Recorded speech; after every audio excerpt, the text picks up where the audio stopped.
വിജയമന്ത്രങ്ങൾ doctor Amanullah Vadakkangara. അവതരണം റാഫി പാറക്കാട്ടിൽ. നിങ്ങളിലേക്ക് എത്തിക്കുന്നത് NVBS ദോഹ, ഖത്തർ. അധ്യായം 317. ജീവിതത്തിൽ എന്തിനാണ് പ്രാധാന്യം? മനുഷ്യജീവിതത്തിന്റെ യാഥാർത്ഥ്യത്തെയും മനോവിദ്യകളെയും തന്മയത്വത്തോടെ അടയാളപ്പെടുത്തുന്ന രചനകളിലൂടെ സഹൃദയം മനം കവർന്ന റഷ്യൻ സാഹിത്യത്തിലെ പ്രശസ്തനായ കഥാകൃത്തും നാടകകൃത്തുമായ അന്തോൺ ചെക്കോവിന്റെ ശ്രദ്ധേയമായ ഒരു കഥയാണ് ദ ബെറ്റ് അഥവാ പന്തയം. ഗുരുതരമായ കുറ്റത്തിന് വധശിക്ഷയാണോ ആജീവനാന്ത തടവാണോ കൂടുതൽ അഭികാമ്യമെന്നത് സംബന്ധിച്ച് റഷ്യയിലെ പ്രമുഖനായ ഒരു ബാങ്കുടമയും ഒരു യുവ അഭിഭാഷകനുമിടയിലുണ്ടായ ഒരു ഡിബേറ്റിനെ അടിസ്ഥാനമാക്കിയുള്ളതാണ് കഥ. 15 വർഷങ്ങൾക്ക് മുമ്പ് ഒരു ബാങ്കറുടെ വീട്ടിൽ ഒരു പാർട്ടി നടന്നു. അവിടെ പത്രപ്രവർത്തകരും അഭിഭാഷകരും ഉൾപ്പെടെ നിരവധി ബുദ്ധിജീവികൾ പങ്കെടുത്തു. ആ പാർട്ടിയിൽ സന്നിഹിതരായ സംഘം നിരവധി വിഷയങ്ങളിൽ ജീവമായ ചർച്ചകൾ നടത്തി. ഒടുവിൽ വധശിക്ഷയുടെ വിഷയത്തിലേക്ക് തിരിഞ്ഞു. അവിടെ കൂടിയവർ മൊത്തത്തിൽ 2 ചേരികളായി തിരിഞ്ഞു. വധശിക്ഷയെ അനുകൂലിക്കുന്ന ബാങ്കർ അത് കൂടുതൽ കരുണയുള്ളതാണെന്ന് വിശ്വസിക്കുന്നു. ജീവൻ സംരക്ഷിക്കുന്നതിനാൽ ജീവപര്യന്തം തടവാണ് മികച്ച മാർഗമെന്നാണ് അഭിഭാഷകൻ വാദിച്ചത്.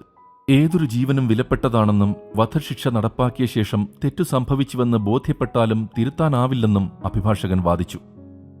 ചർച്ചയ്ക്ക് ചൂടേറിയപ്പോൾ ബാങ്കറും അഭിഭാഷകനും ഒരു പന്തയത്തിലേർപ്പെടാൻ തീരുമാനിക്കുന്നു.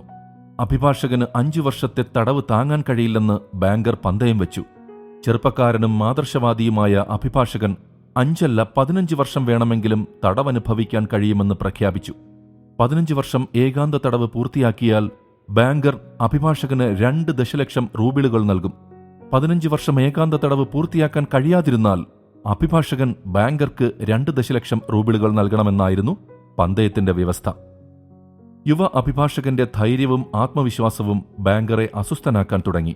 അഭിഭാഷകന് രക്ഷപ്പെടാനുള്ള പല വഴികളും നിർദ്ദേശിച്ചെങ്കിലും ഒന്നും വിലപ്പോയില്ല. പന്തയത്തിൽ ഉറച്ചുനിന്ന അഭിഭാഷകൻ 15 വർഷക്കാലം ബാങ്കറുടെ ഉടമസ്ഥതയിലുള്ള ഒരു ചെറിയ ലോഡ്ജിൽ താമസിക്കുന്നു. മനുഷ്യ സമ്പർക്കമില്ല. അയാൾക്ക് ആഗ്രഹിക്കുന്ന ഏതു വസ്തുവും സ്വന്തമാക്കാം. ദിവസങ്ങൾ മാസങ്ങളായും മാസങ്ങൾ വർഷങ്ങളായും നീണ്ടപ്പോൾ അഭിഭാഷകന് ജീവിതം ദുസ്സഹമായി തുടങ്ങി. മദ്യപിച്ചും ദീർഘമായി ഉറങ്ങിയും പിയാനോ വായിച്ചും പുസ്തകങ്ങളുടെ ലോകത്ത് വിഹരിച്ചുമൊക്കെ പിടിച്ചു നിൽക്കുന്നു. ആദ്യകാലങ്ങളിലെ ലളിതമായ വായനയിൽ നിന്ന് സുവിശേഷങ്ങളുടെയും ഷേക്സ്പിയറിന്റെയും സാന്ദ്രമായ പാഠങ്ങളിലേക്ക് അദ്ദേഹം കടന്നുവരുന്നു. ഈ സമയമായപ്പോഴേക്കും ബാങ്കർ സ്വന്തം അശ്രദ്ധയും ചൂതാട്ടവും കാരണം സാമ്പത്തികമായി തകർന്നിരുന്നു. അഭിഭാഷകന്റെ പന്തയം തന്നെ സാമ്പത്തികമായി നശിപ്പിക്കുമെന്ന് അദ്ദേഹം ആശങ്കപ്പെടാൻ തുടങ്ങുന്നു. അഭിഭാഷകൻ തന്റെ പ്രതിജ്ഞ ലംഘിക്കുമെന്നും പന്തയത്തിൽ തോൽക്കുമെന്നുമുള്ള എല്ലാ പ്രതീക്ഷകളും അസ്തമിക്കുന്നു. അങ്ങനെ ഒരു ദിവസം അഭിഭാഷകന്റെ കാര്യങ്ങൾ അന്വേഷിക്കാൻ ബാങ്കർ പോകുന്നു. തന്റെ തടവുകാരൻ തന്റെ മേശപ്പുറത്ത് ഉറങ്ങുകയാണെന്ന് അയാൾ കണ്ടെത്തുന്നു. അയാൾ സങ്കൽപ്പിച്ചതിലും വളരെ പ്രായമുള്ളവനും അലസനുമായി കാണപ്പെടുന്നു. കുറച്ചു നിമിഷങ്ങൾ അവനെ നിരീക്ഷിച്ച ശേഷം മേശപ്പുറത്ത് ഒരു കത്ത് ബാങ്കർ ശ്രദ്ധിക്കുന്നു. അതിൽ ആത്മീയ അനുഗ്രഹങ്ങൾക്കായി ഭൗമിക വസ്തുക്കൾ ഉപേക്ഷിക്കാനുള്ള തന്റെ ഉദ്ദേശം അഭിഭാഷകൻ പ്രഖ്യാപിക്കുന്നു. ഏകാന്തവാസം അവസാനിപ്പിക്കേണ്ട നിശ്ചിത സമയത്തിന് 5 മണിക്കൂർ മുമ്പ് ജയിലിൽ നിന്ന് പുറത്തുപോകാൻ അഭിഭാഷകൻ തീരുമാനിക്കുകയും 2 ദശലക്ഷം റൂബിളിന്റെ അവകാശവാദം ഉപേക്ഷിക്കുകയും അതുവഴി ബാങ്കറെ കടത്തിൽ നിന്നും സാമ്പത്തിക നാശത്തിൽ നിന്നും മോചിപ്പിക്കുകയും ചെയ്യുന്നു. ബാങ്കർ ആശ്വാസത്തോടെ കരയുകയും തടവുകാരനെ ചുംബിക്കുകയും ചെയ്യുന്നു. അടുത്ത ദിവസം അഭിഭാഷകൻ രക്ഷപ്പെട്ടതിനെക്കുറിച്ച് വാച്ച്മാൻമാർ ബാങ്കറെ അറിയിക്കുന്നു. ബാങ്കർ അതിൽ അത്ഭുതപ്പെടുന്നില്ല. അയാൾ അടുത്തേക്ക് നടന്നു. ലോഡ്ജിൽ നിന്ന് കത്തെടുത്ത് അത് ഒരു ഫയർ പ്രൂഫ് സേഫിൽ പൂട്ടുന്നു. സമ്പത്തും ശക്തിയും താൽക്കാലികമാണ്. ജീവിതത്തിൽ ഏറ്റവും വിലപ്പെട്ടത് ശാന്തിയും സമാധാനവുമാണ്. ഇവ രണ്ടും പണത്തിന് വാങ്ങാനാവില്ല. ജീവിതത്തിലെ ഓരോ നിമിഷങ്ങളും അമൂല്യമാണെന്നും അവ പരമാവധി ആസ്വദിച്ചാണ് ജീവിതം മനോഹരമാക്കേണ്ടതെന്നും ഈ കഥ നമ്മെ ബോധ്യപ്പെടുത്തുന്നു. സമ്പത്തും സൗകര്യങ്ങളും വളരെ ഉപരിതല മാത്രമാണെന്നും അറിവും അനുഭവങ്ങളും തന്നെയാണ് ആഴത്തിലുള്ളത് എന്നുമാണ് ചെക്കോവ് നമ്മോട് പറയുന്നത്. ഭൗതികാസക്തികളുടെയും ആർഭാടങ്ങളുടെയും പിറകെ പായുന്ന മനുഷ്യന് വ്യക്തമായ ദിശാബോധം നൽകുന്ന കഥയാണ് പന്തയം. ജീവിതയാത്രയിൽ മുൻഗണനാക്രമങ്ങളുണ്ടാകണം.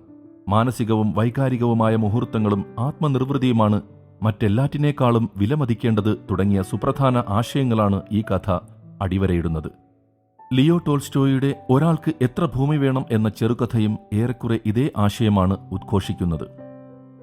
ആർത്തിപൂണ്ട് പണത്തിന് പിന്നാലെ ഓടിത്തീർക്കാനുള്ളതല്ല ജീവിതം. സ്നേഹവും സാഹോദര്യവും ആർദ്രതയും പാരസ്പര്യവുമൊക്കെയാണ് ജീവിതത്തെ അലങ്കരിക്കേണ്ടത്.